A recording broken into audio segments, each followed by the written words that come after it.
న్యాయాధిపతులు 10వ అధ్యాయము. అబీమెలెకునకు తరువాత ఇశ్శాఖారు గోత్రీకుడైన దోదో మనుమడును పువ్వా కుమారుడునైన తోలా న్యాయాధిపతిగా నియమింపబడెను. అతడు ఎఫ్రాయిమీయుల మన్యమందలి షామీరులో నివసించినవాడు. అతడు 23 సంవత్సరములు ఇశ్రాయేలీయులకు న్యాయాధిపతి అయి ఉండి చనిపోయి షామీరులో పాతిపెట్టబడెను. అతని తరువాత గిలాదు దేశస్థుడైన యాయీరు నియమింపబడినవాడై 22 సంవత్సరములు ఇశ్రాయేలీయులకు న్యాయాధిపతిగా ఉండెను. అతనికి 30 మంది కుమారులుండిరి. వారు 30 గాడిద పిల్లలనెక్కి తిరుగువారు. 30 ఊరులు వారికుండెను. నేటి వరకు వాటికి యాయీరు గ్రామములని పేరు. అవి గిలాదు దేశములో నున్నవి. యాయీరు చనిపోయి కామోనులో పాతిపెట్టబడెను. ఇశ్రాయేలీయులు యెహోవా సన్నిధిని మరలా దుష్ప్రవర్తనులైరి. వారు యెహోవాను విసర్జించి ఆయన సేవ మానివేసి బయలులు, అస్తారోతులు అను సిరియనుల దేవతలను, సీదోనీయుల దేవతలను, మోయాబీయుల దేవతలను, అమ్మోనీయుల దేవతలను, ఫిలిస్తీయుల దేవతలను పూజించుచూ వచ్చిరి.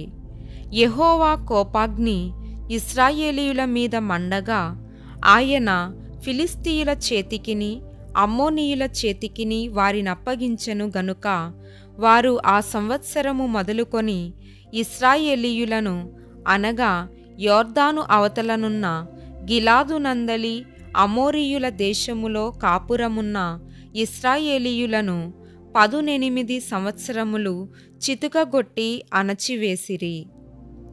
మరియు అమ్మోనీయులు యూదా దేశస్థులతోనూ బెన్యామీనీయులతోనూ ఎఫ్రాయిమీయులతోనూ యుద్ధము చేయుటకు యొర్దానును దాటిరి గనుక ఇశ్రాయేలీయులకు మిక్కిలి శ్రమ కలిగెను.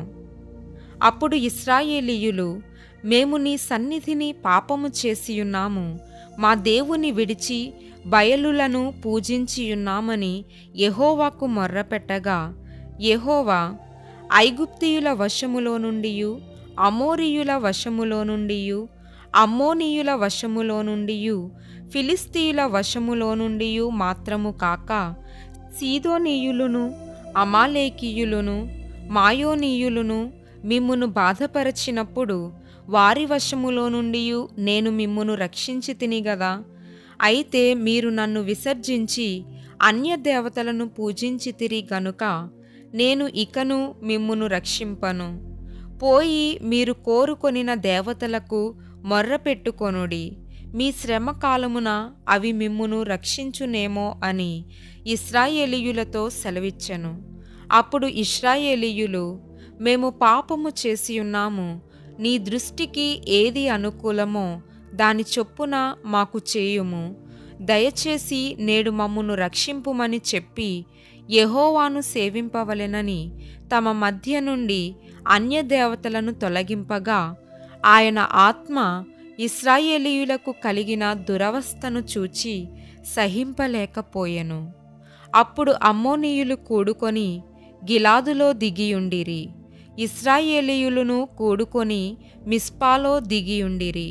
కాబట్టి జనులు అనగా గిలాదు పెద్దలు అమ్మోనీయులతో యుద్ధము చేయబూనుకొను వాడెవడో వాడు గిలాదు నివాసులకందరికిని ప్రధానుడగునని ఒకనితో ఒకడు చెప్పుకొనిరి.